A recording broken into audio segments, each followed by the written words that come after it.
thank you all for being here in person. We have a half-hour panel. We're going to do a little bit of talking up on stage, and then we're going to rely on you to be as provocative and incisive as you can find it in yourselves to be. But to start with, I thought, and since you all have background in this area, maybe you could tell me what you think that so far.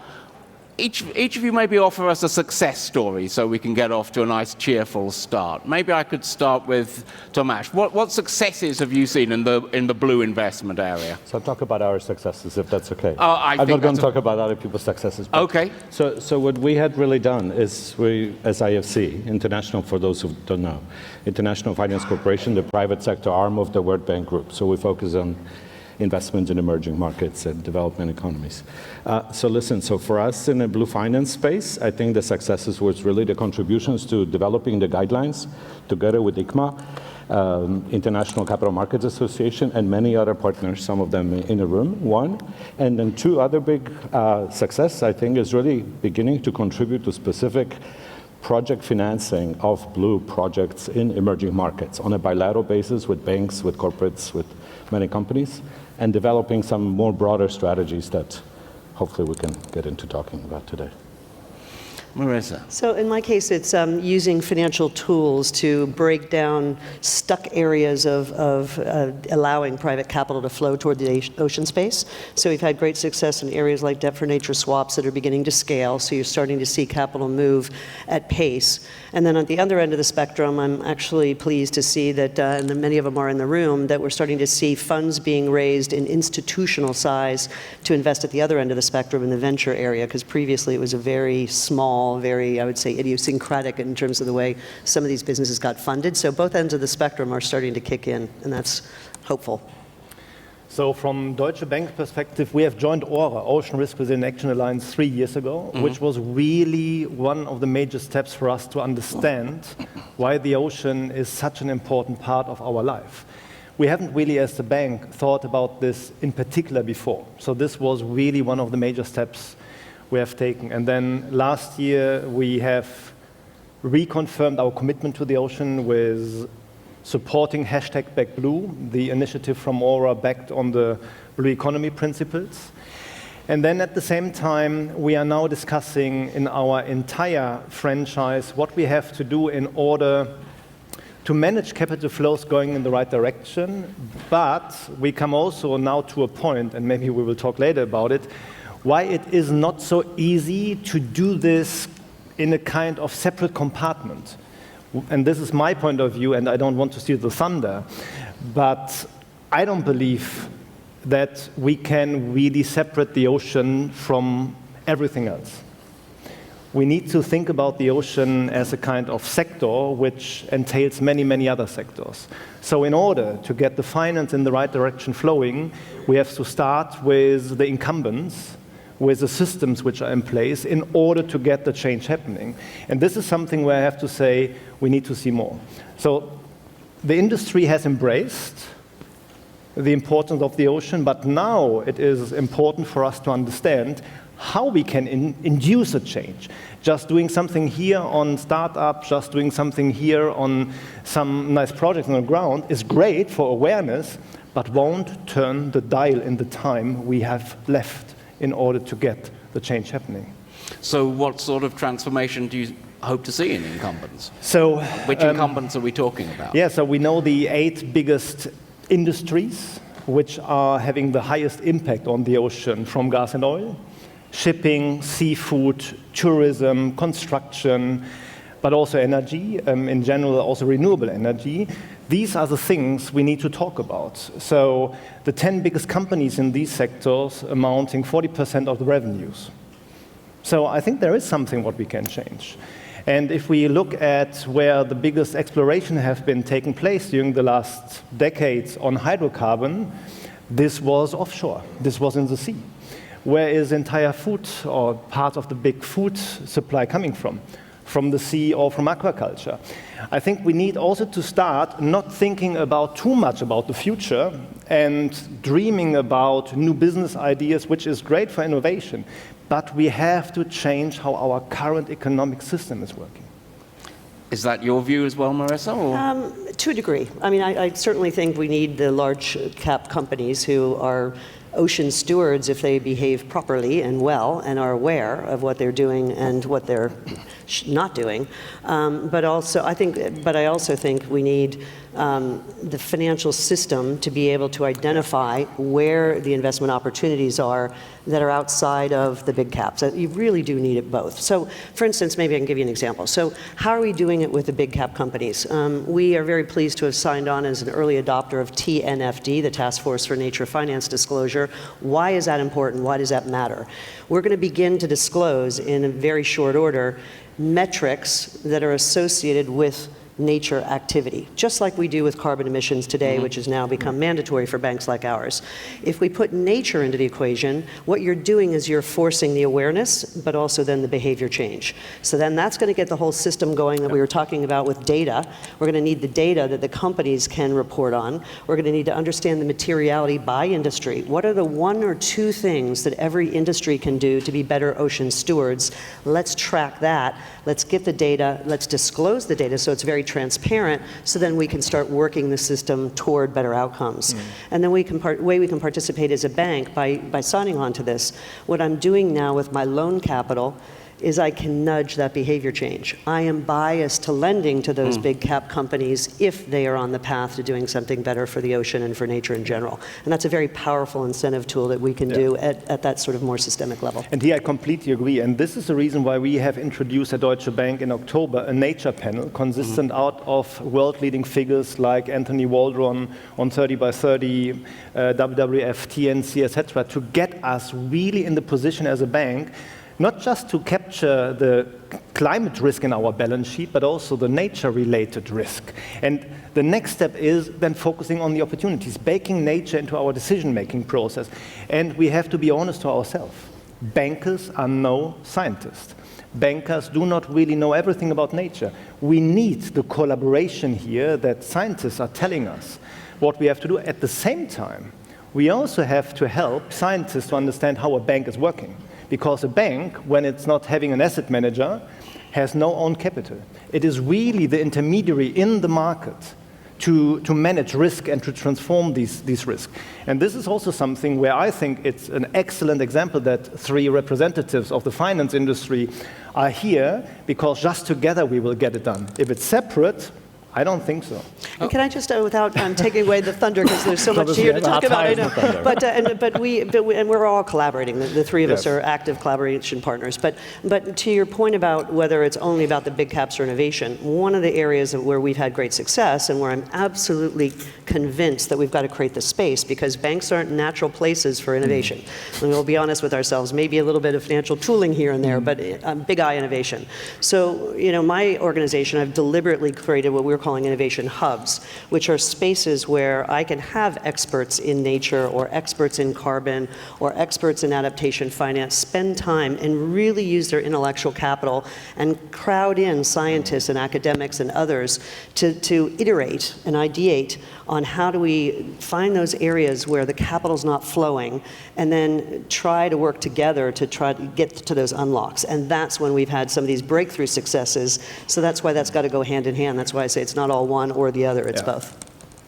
So I want to react to something that Marcus said in the beginning of his answer, because I don't entirely agree. I think we're spending about 3 days here discussing how important it is to bring finance to, maybe to be talking about blue economy, and then our part is how to bring finance to blue economy. So I think some degree of earmarking for blue, as opposed to broader ecosystem topics, is really important, especially in this kind of transition time as we kind of get into this.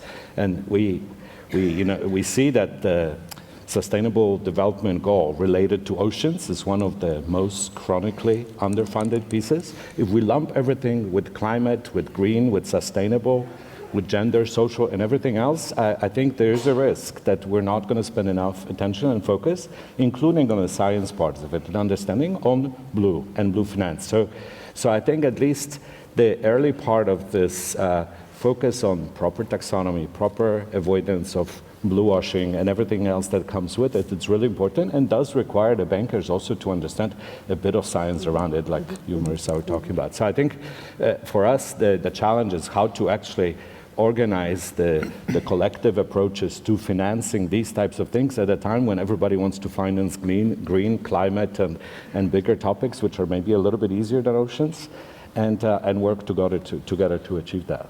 Although if we look now, what happened 1 year ago at the coastline of the US, and we know that this might occur this year again. 5.5 million metric tons of sargassum algae is now swimming in the Atlantic. Scientists have been warning about this since many, many years, and I'm just citing what they've said. I'm not a scientist, I'm just an economist. But it has been highlighted already in 2012 that this growth rate has been mainly instilled by fertilizers. Fertilizer is not an ocean sector, but it has an impact on the ocean. While I completely agree, we also have to think about terrestrial activities, non-point pollution as well. So we have so many things. If we get distracted by the mysterious finance gap, we don't get the point. We also see the discussion about SDG 4, for instance, taking just another SDG. Which one of them is that? It's education. I'm just looking at your yeah, colours. some of these colored ones. Which is education. So if you do not develop in a country a labor sector, a labor market, which can take over the people who are educated, no one would invest in education. So if you have no companies understanding their impact on the ocean, it won't get the finance flowing in the right direction, whether it's terrestrial activities or direct ocean-linked activities like shipping, for instance. So I think this is a little bit where I can just say, as an economist, this is a warning, that we should not focus too much on a very narrow space, while the impact is in reality far bigger. And why I'm so skeptical about the finance gap, the finance is there. The finance gap is always kind of telling us we need more finance. No, we do not need more finance. We have to rechannel the finance. Because if you go to a bank and asking for more finance, the bank is saying why? So why don't we rechannel the finance instead of putting more finance in the discussion? And this is really what we need to do, the system change. We need to change our economic system. And Sylvia said this also indirectly and directly. This also means incorporating nature into our decision making. Currently it has a price of 0 or nothing what we strip out of it. But we don't think about the engine which sustains us. We are all dependent on these ecosystem services, which comes from nature. It would be like a machine, a fabric owner would not maintain its fabric. But this happens frequently. People Yes, exactly. sweat out assets and... Yeah, and this is a problem. This is really the problem where we're in. So we need natural capital accounting. We need to get the states committing on how to disclose their natural assets, to see then what does it mean if a company has an impact on these natural assets. We need to think about the contractual liability of a country and companies who are getting public funding. We need to think about the risk incorporating in our balance sheet and decision-making processes. We need to create awareness on the corporate side who are terrestrial, but not in the ocean. The ocean is obvious. The problem is not the obvious. The problem is the unobvious So topics. can I just maybe jump in here a little bit? So if you think about the lift that this requires, so we have now spent, I think most banks have, and any organization is committed to net zero, particularly financial institutions, 90-some% of our emissions are scope 3. That means our lending or our capital provision to clients. So if we're committing to net zero, we're asking them to follow us on this journey down to net zero and reducing their emissions. So if I can speak to an organization with 52 footprint countries, most of them are developing markets, we have been nudging and agitating and saying we need the data on your emissions in order for us to set a baseline, to set a target to get to net zero. And this is a really big effort if you're starting to get to frontier markets that are early on the journey of sustainability. Now, imagine, I've just spent 5 years trying to get good, high-quality emissions data, and even that we still struggle with sometimes. Now we go and ask them for nature data in order to be able to do this exercise that Marcus is referring to. Their heads are going to explode. Your average corporate is going to say, nature, you just asked me for emissions, help. So what we need to do is collectively figure out what are, from a materiality point of view, what are the 1 or 2 bits of data or one or two things that a company can do to be better ocean stewards. And the one place where I might slightly disagree with you is that I don't think it's an either or, because if you think about the ocean investing principles and the guidelines, we work together with the UN and World Economic Forum and others to say what are the sectors for ocean investment. They weren't only in ocean, they were agriculture, so that you don't have your effluent with your pesticides. We have said it is the energy sector, so when you're building an offshore whatever, make sure you're thinking about nature as part of it. So all these investable sectors were both terrestrial and non-terrestrial, and I think that was a way to try to engage the community in identifying where you could invest in the oceans for positive return. But one of the things we were really going to have to get on top of is this idea of let's make it simple. We cannot overcomplicate this. What is material by industry? And then help our companies to embrace that bit of nature in their decisioning and their strategies, so that then we can use capital provision to say this is the journey that we all need to go on because this matters.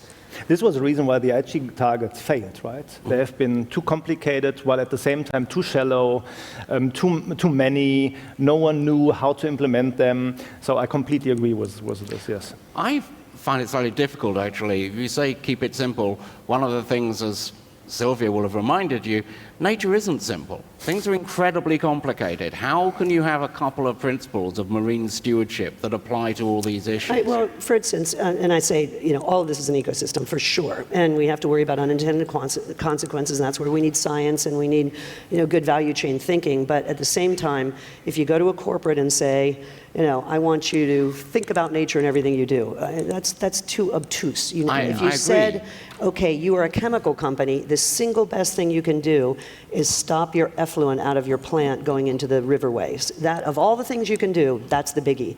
Please stop doing that or control that.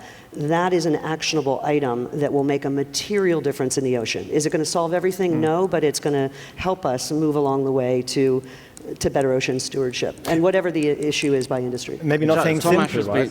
Thomas has been trying to come in. Because it's a little bit more than a couple principles. So in fairness, I think we need to also accept that it's a little bit more complicated than that. And just as some years ago, we're all thinking, what does it mean to provide green finance, and the green bond market was at inception. Today, that whole space is enormous for all of us. If anything, we need to be concerned that some of the products that come out as green are not quite as green as they really should be. No. And the same would, seriously, right? And then the same would apply to blue. So I think that going beyond those two principles, or however many, to provide information about what technologies are acceptable, which ones are not, what types of effluents are okay, which ones are completely unacceptable, and really working with those ultimately borrowers and issuers of capital markets instruments to design products which meet those criteria, right? And that's a big part of what we try to do, obviously as an international institution, but in partnership with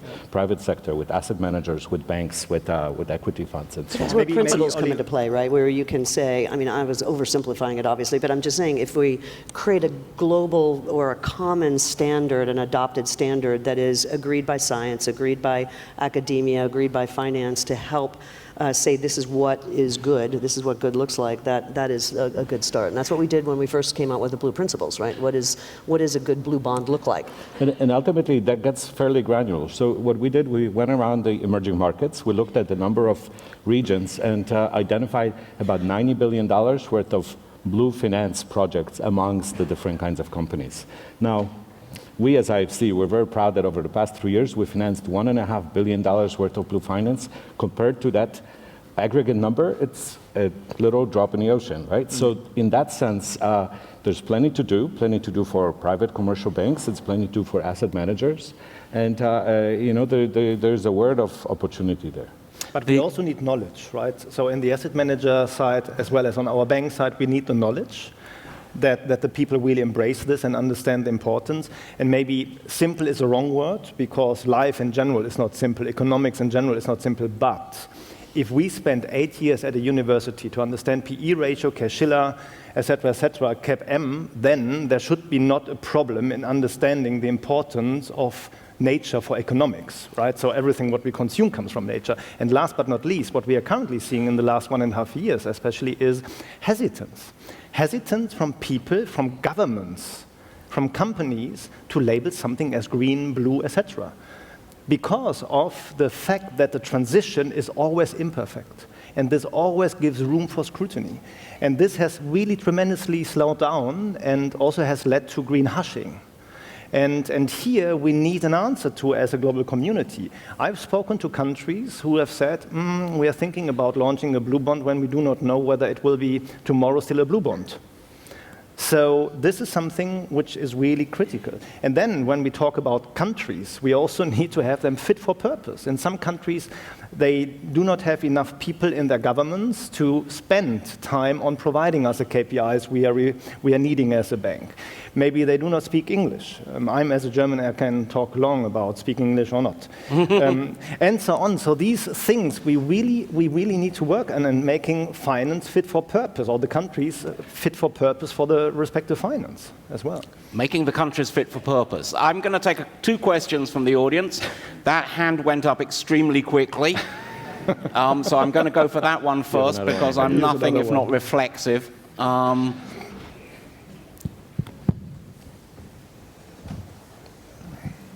And I'm going to go for that one second. Down there. Well, thank you very much. My name is Matthias from Open Climate Solutions. We develop regenerative carbon removal solutions. So I think this is a fantastic discussion because it really points out where we have the challenges. One thing, Marcus, that I really loved what you just said is, well, we shouldn't make it too simple. Yes, we study PE ratios, EBITDA, EBIT, and whatever, and then we're trying to simplify one of the most crucial systems on the world, nature, that provides everything. I think that's a massive risk, actually. And yes, this is the World Ocean Summit, but also in the EU. The EU has developed frameworks. We have the EU taxonomy. We have CSRD coming in. So what I'd love to understand is, how do you think those frameworks, which are developed standards based on science, like especially the EU taxonomy, I think is probably, as much as banks, private equity companies hate it, and also the firms that need to implement it, it's probably the most scientific framework that we have in the EU and the world that is based on science. So how do you think that could help? And here. So my name is Tiago, I'm with GoParity. We are an impact crowdfunding platform with 50,000 users, funded lots of projects around the world. My question is, what's the role you see for impact crowdfunding and crowdlending platforms that enable the democratization of access to impact investment in the blue economy, and how can we work together with the big financial institutions, not just being acquired by them? Thank you. Okay, that was the EU taxonomy and direct investment. Choose one or the other. Marcus, you can go first. All right. So I have to say that we have to rethink our regulatory approach in general about nature, that we need to provide rather a facilitative regulatory framework than something which is currently seen by the majority of our corporates, small and mid-caps, by the way. So not the listed companies are the ones who sustain us, right? 90% are small and mid-caps. And they really struggle to implement all these regulations.